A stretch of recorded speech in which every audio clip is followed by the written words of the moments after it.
வணக்கம் students, welcome to Bodhimaram academy YouTube channel. நம்ம இன்னைக்கு டே 30 டே 30ஆம் நாள் வந்து டாபிக் பார்க்க போகிறோம். ஸோ டாபிக் என்னன்னா தாவரவியல். ஸோ லாஸ்ட் கிளாஸ் வந்து சுவாலஜி பார்த்தோம், இப்போ இன்னைக்கு பாட்டனி தாவரவியல். டாபிக் வந்து தாவர செயலியல் அப்படின்னு சொல்லக்கூடிய பிளான்ட் ஃபிசியாலஜி. இந்த டாபிக் தான் நம்ம ஒரு 25 இம்பார்ட்டன்ட் ஒன் வேர்டு பார்க்க போகிறோம். ஸோ இதுதான் என்னுடைய வாட்ஸ்அப் நம்பர். ஆன்லைன் கிளாஸ் வேணும்னா நீங்கள் கேட்டுக்கலாம். Online tuition 10th 11th 12th physics chemistry maths conduct பண்ணுறோம். அப்புறம் டெட்டு டெட்டுலாம் கண்டக்ட் பண்ணுறோம். TMC online class.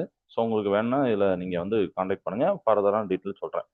ஓகே, நம்ம ஒன் வேர்டுக்குள்ளே போகலாம். First one word. Who first demonstrate the process of photosynthesis? ஒளிச்சேர்க்கை செயல்முறையை முதலில் நிரூபித்தவர் யார் அப்படின்னா ஆன்சர் வந்து ஏ, ஜான் இன்ஜென்ஹவுஸ் அப்படின்னு சொல்றவர். சரிங்களா? ஜான் இன்ஜென்ஹவுஸ். தாவரங்கள் காற்றை தூய்மைப்படுத்தவும் ஆக்சிஜனை வெளியிடவும் சூரிய ஒளி தேவை என்பதை இவர் வந்து நிரூபித்தார். Jan Ingenhousz proved that sunlight is needed for the plants to purify air and release oxygen. So ஆக்சிஜனை ரிலீஸ் பண்ணுது, அப்புறம் ஏரை பியூரிஃபை பண்ணுது. அதுக்கு வந்து பிளான்ட்ஸுக்கு வந்து சன்லைட் தேவைங்கிறது இவர் தான் டெமான்ஸ்ட்ரேட் பண்ணார். ஃபர்ஸ்ட் கொஸ்டின், ரொம்ப important question. Second question, which cell organelle is the site of photosynthesis? ஒளிச்சேர்க்கை நடைபெறும் செல் நுண்ணுறுப்பு எது அப்படின்னா குளோரோபிளாஸ்ட், பசுங்கணிகம். பசுங்கணிகள் தான் இந்த பச்சை நிறமிகள் இருக்கு. ஸோ பசுங்கணிகளில் உள்ள பச்சை நிறமிகளுடைய உதவியுடன் ஒளிச்சேர்க்கை நடைபெறுகிறது. photosynthesis takes place in the chloroplast which contain the chlorophyll pigment. அப்படி தேர்ட் கொஸ்டின் போகலாம். the splitting of water during photosynthesis is called. ரொம்ப இம்பார்ட்டன்ட் கொஸ்டின். ஒளிச்சேர்க்கையின் போது நீர் மூலக்கூறுகள் பிளக்கப்படும் செயல்முறைக்கு பேர் என்ன பேர்னா போட்டோலைசிஸ், ஒளி பிளப்பு. ஒளி ஆற்றலால் நீர் மூலக்கூறுகள் பிளக்கப்பட்டு எலக்ட்ரான்கள் மற்றும் ஆக்சிஜன் வெளியிடுவதுதான் ஒளி பிளப்பு. Splitting of water by light energy is called photolysis, releasing electrons oxygen. இதுதான் போட்டோலைசிஸ், ஒளி பிளப்புன்னு பேர். Fourth question, the light independent reaction of the photosynthesis is also known as. இதுவும் ரொம்ப இம்பார்ட்டன்ட் கொஸ்டின். ஒளிச்சேர்க்கையின் ஒளியை சாரா வினை அப்படிங்கிறத என்ன பேரு அப்படின்னா கால்வின் சைக்கிள், கால்வின் சுழற்சி, அதாவது C3 சுழற்சி அப்படிம்பாங்க. ஒளி வினையில் உருவான ஏடிபி மற்றும் NADPHஐ பயன்படுத்தி CO2ஐ குளுக்கோஸாக ஒடுக்கும் சுழற்சி தான் இந்த சுழற்சி. Calvin cycle uses ADP and NADPH from the light phase to fix CO2 into glucose. சரிங்களா? ஸோ அந்த கால்வின் சுழற்சியை யோசிச்சுக்கோங்க. Fifth question, the end products of the light dependent reaction are. ஒளி சார்ந்த வினையின் இறுதி விளைபொருட்கள் எவை அப்படின்னா ATP, NADPH மற்றும் ஆக்சிஜன் சரிங்களா? தைலகாய்டு சவ்வுகளில் ஒளி ஆற்றலை பயன்படுத்தி ATP, NADPH மற்றும் O2 உருவாக்கப்படுகின்றன. ATP, NADPH and O2 are produced using light energy in the thylakoid membranes. So இதுதான் ஒளி சார்ந்த வினையோட இறுதி விளைபொருள். Sixth question, which is essential for the activation of Rubisco enzyme? Rubisco enzyme செயல்பட எது அவசியம் அப்படின்னு பார்த்தீங்கன்னா Mg2 அயான்ஸ், அயனிகள் மற்றும் லைட், ஒளி.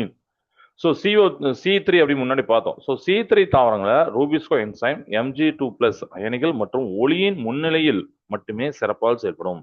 Mg2+ ions and light are critical activators of the Rubisco enzyme in C3 plants. So Rubisco என்சைம்ல இதுதான் ஒரு செயல்படக்கு அந்த என்சைம் செயல்படக்கு அவசியமானது Mg2வும் லைட்டும், Mg2+. சரிங்களா? Okay. Seventh question, the universal energy currency of the cell. இது எல்லாருக்கும் தெரிஞ்ச ஒரு ஒன்னோட தான்.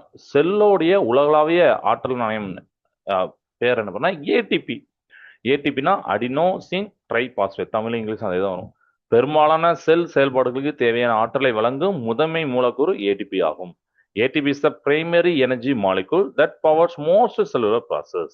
அதனால தான் நம்ம கரன்சி அப்படின்னு சொல்றோம். Eighth question, movement of water across a semi-permeable membrane from high to low concentration is called.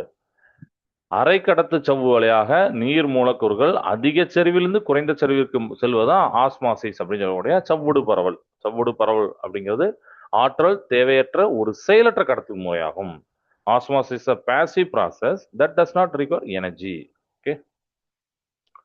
Ninth question, which process moves food from leaves to other parts of the plant.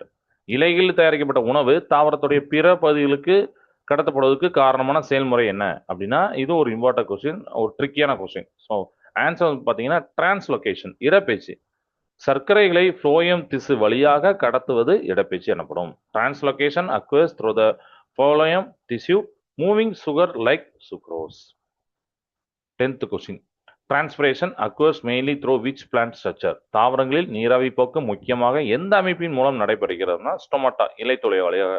90%க்கும் அதிகமான நீரிழப்பு இலைத்துளையை நீராவி போக்கு மூலம் நிகழ்கிறது. Over 90% of water loss in plants occurs via stomatal transpiration. 11th question. Annual rings in dicot stems are formed due to the activity of. இருவித்திலை தாவர தண்டுகளில் ஆண்டு வளையங்கள் எவற்றின் செயல்பாட்டால் உருவாகின்றன அப்படின்னா செகண்டரி கேம்பியம் அண்ட் சைலம். இரண்டாம் நிலை கேம்பியம் மற்றும் சைலம் அப்படின்னு தமிழ்ல பேரு. பருவநிலைக்கு ஏற்ப கேம்பியம் திசுவின் செயல்பாட்டில் மாறுபாடுகள் ஏற்பட்டு ஆண்டு வளையங்கள் உருவாகின்றன. Seasonal variations in cambial activity create distinct annual growth rings. 12th question. Which plant hormone is responsible for the cell division and delay of senescence? So இது ஒரு இம்பார்ட்டன்ட் கொஸ்டின். செல் பகுப்பு மற்றும் முதுமையை தாமதப்படுத்துவதற்கு பொறுப்பான தாவர ஹார்மோன் எதுனா சைட்டோகைனின். சரிங்களா? சைட்டோகைனின்கள் விரைவான செல் பகுப்பை தூண்டி பச்சையத்தை பாதுகாத்து முதுமையை தாமதப்படுத்தின சைட்டோகைனின். நீங்க அந்த மற்ற ஆப்ஷன் உள்ள மற்றையும் படிச்சுக்கோங்க. ஆக்சினா என்ன, ஜிப்ரலின்கள் என்ன, எத்திலின் என்னன்னு சொல்லிட்டு. சரிங்களா? நம்ம முன்னாடி சயின்ஸ் வீடியோலையும் அதை பத்தி எல்லாமே டீட்டெயில் இருக்கு, நீங்க அதை பார்த்துக்கலாம். Cytokinins promote cell division and maintain chlorophyll to delay ageing senescence அப்படின்னு சொல்லுவாங்க இதை. 13th question. The plant hormone ethylene is are and. தாவர ஹார்மோனான எத்திலின் என்பது ஒரு வாயு, கேஸ். சரிங்களா? அது வந்து ஒரு வாயு தான். எத்திலின் நம்ம என்ன நினைப்போம், ஒரு லிக்விட் நினைப்போம், அமிலமா அப்படின்னு நினைப்போம். இல்லை, அது வந்து ஒரு கேஸ், வாயு. கனிகள் பழுப்பதை தூண்டும் ஒரு தனித்துவமான வாயு ஹார்மோன்னா எத்திலின் ஆகும். Ethylene is a unique gaseous plant hormone that regulates fruit ripening. 14th question. The term bolting refers to. bolting என்ற சொல் எதை குறிக்கின்றது அப்படின்னு பார்த்தீங்கன்னா sudden stem elongation before flowering. பூப்பதற்கு முன்னதாக கணுவிடை பகுதி நீளுதல் தான் நம்ம போல்டிங் சொல்றோம். இது வந்து இம்பார்ட்டன்ட் கொஸ்டின். ஜிப்ரலின்கள், முட்டைக்கோஸ் போன்ற ரோசஸ்ட் தாவரங்களில் போல்டிங்கை தூண்டுகின்றன. Molding is induced by gibberellins in rosette plants like cabbage before flowering. So பூப்பதற்கு முன்னாவே கணுவிடை பகுதி நீளும். Sudden stem elongation before flowering தான் போல்டிங். 15th question. இது ரொம்ப important question. The first plant hormone discovered was. முதலா கண்டறியப்பட்ட தாவர ஹார்மோன் எதுனா ஆக்சின். சார்லஸ் மற்றும் பிரான்சிஸ் டார்வின் ஆக்சினால் ஏற்படும் ஒளிச்சார்பு இயக்கத்தை கவனித்தனர். Charles and Francis Darwin observe the phototropic movement caused by the auxin. அதான் அப்போ ஃபர்ஸ்ட் ஹார்மோன் இது auxin. 16th question. Deficiency of which element causes குளோரலிசிஸ். So that is mean yellowing of leaves. எந்த தனிமத்தின் குறைபாட்டால் குளோரோலிசிஸ், அதாவது இலைகள் மஞ்சளாக ஏற்படுகிறது. இது ஒரு இம்பார்ட்டன்ட். நைட்ரஜன். நைட்ரஜன் பச்சையத்தின் முக்கிய கூறு என்பதால் அதன் குறைபாட்டால் பச்சையம் உருவாக்கம் குறைகிறது, அதனால அது மஞ்சள் கலர்ல மாறுது. Nitrogen is a key component of chlorophyll. Its deficiency reduce pigment formation. 17th question. Opening and closing of stomata is regulated by. இலைத்துளை திறத்தல் மற்றும் மூடுதல் எதனால் கட்டுப்படுத்தப்படுகிறது அப்படின்னு பார்த்தீங்கன்னா ஆன்சர் வந்து water and K+ ions in guard cell. காப்பு செல்களில் நீர் மற்றும் K+ அயனிகள், அது மூலம் தான் இலைத்துளை திறத்தல் மற்றும் மூடுதல் கட்டுப்படுத்தப்படுகிறது. காப்பு செல்களின் விரைப்புத்தன்மை மற்றும் பொட்டாசியம் அயனி பரிமாற்றம் இலைத்துளையை கட்டுப்படுத்துகின்றன. Turgidity and K+ ion flux in guard cell directly control stomatal aperture. சரிங்களா? Okay. 17th question. 18th question. In roots the Casparian strip is founded in which layer. வேர்களில் காஸ்பாரியன் பட்டைகள் எந்த அடுக்கில் காணப்படுகின்றன அப்படின்னு பார்த்தீங்கன்னா எண்டோடெர்மிஸ். தமிழில் பார்த்தீங்கன்னா அகத்தோல், எண்டோடெர்மிஸ். ஓகே. காஸ்பாரியன் பட்டைகள் ஒரு தடையாக செயல்பட்டு நீரை வாஸ்குலர் திசுகளுக்கு செலுத்துகின்றன. The Casparian strip forces water into vascular tissue acting as a selective barrier. சரிங்களா? ஸோ இதுக்கு எக்ஸ்பிளைன் பார்த்தாச்சு. 19th question. The site of water absorption in plants is mainly the. தாவரங்களில் நீர் உறிஞ்சப்படும் முக்கிய பகுதி அப்படின்னு பார்த்தீங்கன்னா maturation zone with root hairs, வேர் தூவிகள் உள்ள வேரின் முதிர்ச்சி மண்டலம் அப்படிங்கிறத answer. Site of water absorption plants, தாவரங்கள் நீர் உறிஞ்சப்படும் முக்கிய பகுதி என்னதுன்னா இந்த வேர் தூவிகள் உள்ள வேரின் முதிர்ச்சி மண்டலம். Maturation zone with root hairs, வேர் தூவிகள் மண்ணிலிருந்து நீரை உறிஞ்சுவதற்கான பரப்பளவை அதிகப்படுத்துகின்றன. Root has increased surface area significantly for efficient water uptake from the soil.